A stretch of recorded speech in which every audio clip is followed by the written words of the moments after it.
হচ্ছে মুরগির ছাল, তারপরে এখানে রয়েছে পোলট্রির মাংস, তারপরে একটা হবে ঘন্ট, আর হবে মসুর ডাল।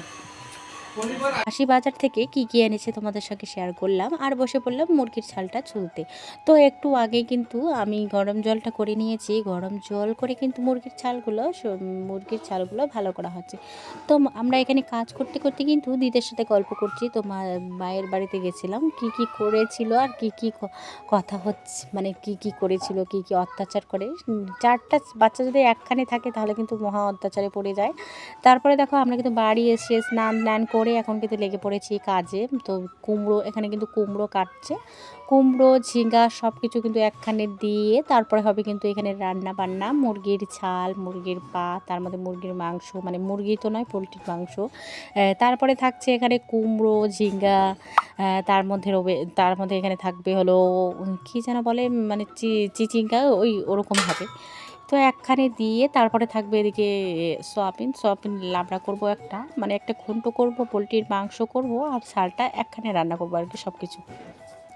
তো যাই হোক, এদিকে হবে মুসুর ডাল। তো জমিয়ে আজকে কিন্তু খাওয়া দাওয়াটা আমরা করে নেবো, যেহেতু আজকে হবে ভিটি ঢালাই, মানে ছাদের ফাউন্ডেশন করে রেখেছে আগে, মানে এখন ভিটি রিং রিং কী বলে ওগুলো আমি জানি না ঠিক।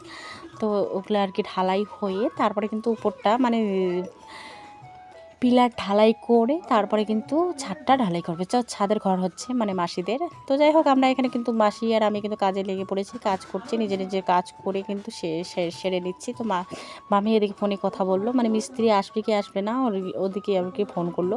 তো এখানে দেওয়া হয়েছে কুমড়ো। তো আমার দিদা কী করেছে, ভিডিও করার জন্য কিন্তু রেখে দিয়েছে মোবাইলটা ওইখানে। তো দিদা তো জানে না যে আমি ভিডিও করছি, তো মোবাইলটা সরিয়ে দিয়েছে। তো যাই হোক, আমি এদিকে কলের পাড়ে চলে আসলাম। কলের পাড়ে এসে কিন্তু পেঁয়াজ রসুন আদাগুলো কিন্তু সুন্দর করে ধুয়ে নিচ্ছি। তা যতই হোক বাড়ির পেঁয়াজ, মানে এদিকে লেগেই থাকে আর কি নোংরা।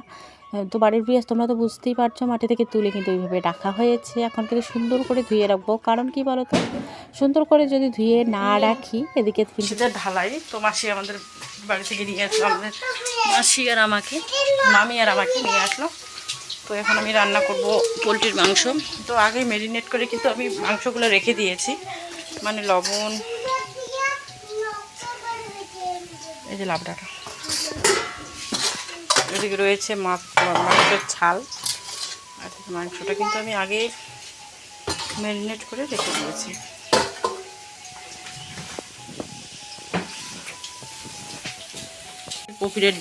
আলুগুলো ধুয়ে নিয়ে এসে তুলিয়ে দিলাম কিন্তু উনুনে। তো উনুনে কড়াইয়ে তুলিয়ে দিলাম, কড়াইয়ে উঠে দিলাম। এখন কিন্তু আলুগুলো সুন্দর করে ভেজে নিয়ে তারপরে এখানে তেজপাতা, পেঁয়াজ, লঙ্কা, তো ওরা যাই হোক ঢালাই করছে, যেহেতু ঝালে ঝোলে খাবে তার জন্য কিন্তু বলছে কাঁচামরিচ একটু বেশি করে দিবা।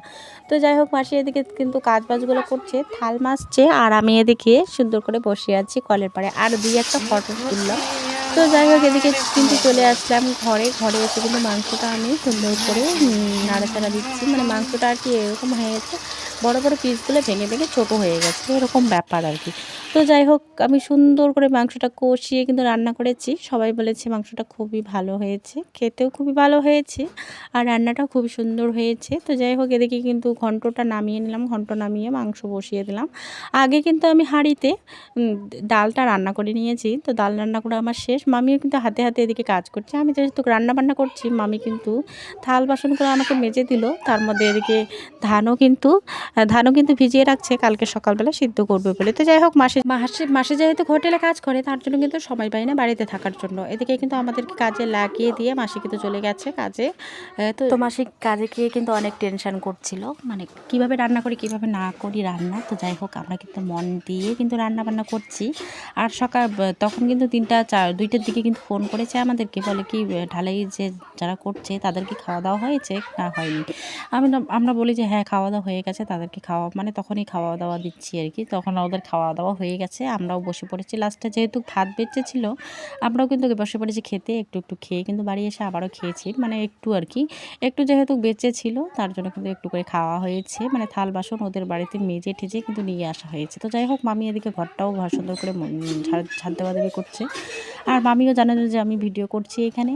তো আর কি ঝাড় দেওয়ার সময় বলছে, মোবাইলটা কেন রেখেছো এখানে? আমি বলে ভিডিও করছি তার জন্য। তো যাই হোক, মোবাইলটা রেখে দিল, ঘরটা সুন্দর করে কিন্তু ঝাড় দিয়ে নিল। আমি কিন্তু এদিকে মাংসটা আবারও কষাচ্ছি, মানে জল টল দিয়ে কিন্তু কষানো হচ্ছে মাংসটা। মাংসটা যদি ভালো করে কষাই তাহলে কিন্তু খেতেও ভালো লাগবে। আর সিদ্ধটা কিন্তু বেশি হয়ে গেছে।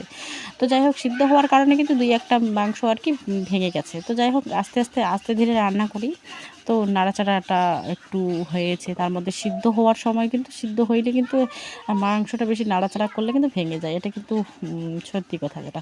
আর বাড়িতে দেখো এত মাছি হয়েছে, কি আর বলি। একটু ব্লিচিং পাউডার দিয়ে যদি ঘরটা মোছা যায় তাহলে কিন্তু মাছির অত্যাচার একটু কমে যাবে। তার মধ্যে তো যাই হোক, এদিকে জল দিয়ে কিন্তু মাংসটা একটু মানে মাংসটা একটু আর কি নাড়াচাড়া করে তারপরে একটু উথাল এসে মাংসটা একটু বকবকি মানে উথাল এসে নামিয়ে নিলাম। তো যাই হোক, এদিকে নাবড়াটা তোমাদের সঙ্গে শেয়ার করে নিলাম। তারপরে ডালটা দেখো, ডাল কিন্তু অনেকটাই বেঁচেছিল। আর যে কোনো অনুষ্ঠান হোক বা কোনো যে কোনো আর কি খাওয়া দাওয়ার নিমন্ত্রণ হোক, এই মাংসটা কিন্তু ডাল বাঁচবেই, ডাল কিন্তু বাঁচবে, ডাল আর নাবড়াটা বাঁচবে। তো বাবার বাড়িতে দাদুকে এই অবস্থায় দেখে কিন্তু বাড়িতে চলে আসলাম। তারপরে দেখো, মা আমার কিন্তু দিদির লক্ষ্মীর ভাণ্ডারটা পেয়ে কোনো ফালতু খরচা করেনি। এদিকে নিয়েছে একটা টেবিলে রয়েছে একটা ড্রয়ার সিস্টেমের। তো এটাই নিয়েছে আর কি দিদির লক্ষ্মীর ভাণ্ডার, প্রথম লক্ষ্মীর ভাণ্ডার টাকা দিয়ে এটাই নিয়েছে। তো শ্বশুর বাড়িতে এটা নিয়ে যাবে। তো যাই হোক, ওরা কিন্তু নিয়ে যাওয়ার জন্যই কিন্তু এটা কিনে দিয়েছে মা। তো যাই হোক, এদিকে কিন্তু মা ধোয়াধুয়ির কাজে লেগে পড়েছে। আর সারা দিনটাই কিন্তু কাজের ব্যস্ত থাকে।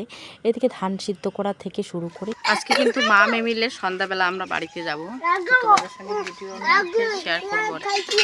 আমি কিন্তু বাপের বাড়িতে 5 দিন ধরে আছি, তোমাদের সঙ্গে ভিডিওই শেয়ার করতে পারি নাই, কারণ ভিডিওতে আমার কপিরাইট দিচ্ছিল। মানে একটু মিউজিক দেওয়া হয়েছে, মিউজিক দেওয়ার কারণে কিন্তু কপিরাইট দিচ্ছিল আর কি।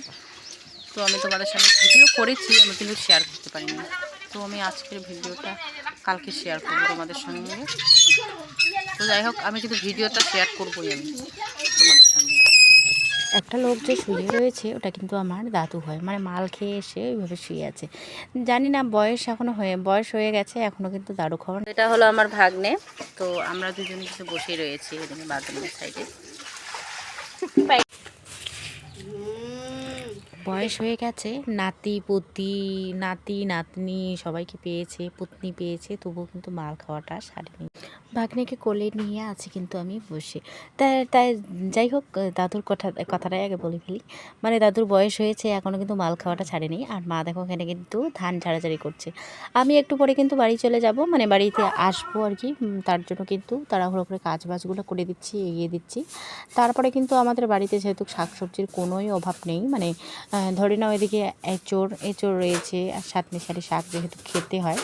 মানে আসার তো কথা ছিল না আজকে, আরও কিন্তু 2-3 দিন থাকার কথা ছিল, কিন্তু তবুও চলে আসলাম। কারণ কি বলো তো বন্ধুরা, মানে এদিকে ধরে নাও আমার শাশুড়ি মার শরীর খারাপ, তার মধ্যে এদিকে তাড়াহুড়ো করে কাজবাজগুলো করছি। কিন্তু আজকে শরীরটা খারাপ হয়েছে বিকেলবেলা, মানে সারাদিন আর কি। সকালবেলা ভালো ছিল, বিকেলবেলা আর কি হঠাৎ করে শরীরটাও খারাপ হয়ে যায়। তার কারণে কিন্তু বাড়ি আসা নিয়ে কথা। তো বাড়ি আসার কিছু মুহূর্ত তোমাদের সঙ্গে দিতে পারবো না। এদিকে বুনু এসে বসলো, মানে চেয়ারে এসে বসে আর কি গল্প করছে, মানে আজকে বাড়ি যাবা, আজকের পরে আর দেখা হবে না, এগুলাই আর কি বলছি। তারপরে ঠাম্মি কিন্তু আমাদেরকে দিয়ে দিয়েছে প্রসাদ। ওরা যেহেতু মারাও কিন্তু কালো সুচ, মানে আমরাও তো কালো সুচে আছি, তার জন্য কিন্তু ভাজাভাজি করা হয়নি। তো বিকেলবেলা একটু ঘরের কাজবাজ করে কিন্তু আমরা চলে আসলাম মন্দিরে আর কি। মন্দিরটা তোমাদের সঙ্গে শেয়ার করতে। তো দেখো আমাদের মন্দিরটা, এই মন্দিরটা দেখলে কত কিছু কথা মনে পড়ে। মানে ছোটোবেলায় কিন্তু আমরা এখানে খেলতাম। পিছনে কিন্তু অনেকটা স্মৃতি জড়িয়ে আছে, কারণ ছোটবেলায় আমরা কিন্তু এই মন্দিরে কিন্তু খেলতাম সবাই মিলে। এই যে এরা তো নিউ যুগের ছেলে মেয়ে, মানে এই মন্দিরে আমরা খেলছি বন্ধু বান্ধব মিলে। এখন কিন্তু এই মন্দিরে আমরা প্রায় আসি, আর আসার কিন্তু সময় হয় না, কারণ আমরা এত ব্যস্ত থাকি সংসারে। অনেক খেলছিলাম। মানে তোমাদেরকে যে আমি বললাম যে পিছনে স্মৃতি জড়িয়ে আছে, মানে এই মন্দিরটায় অনেক স্মৃতি জড়িয়ে আছে।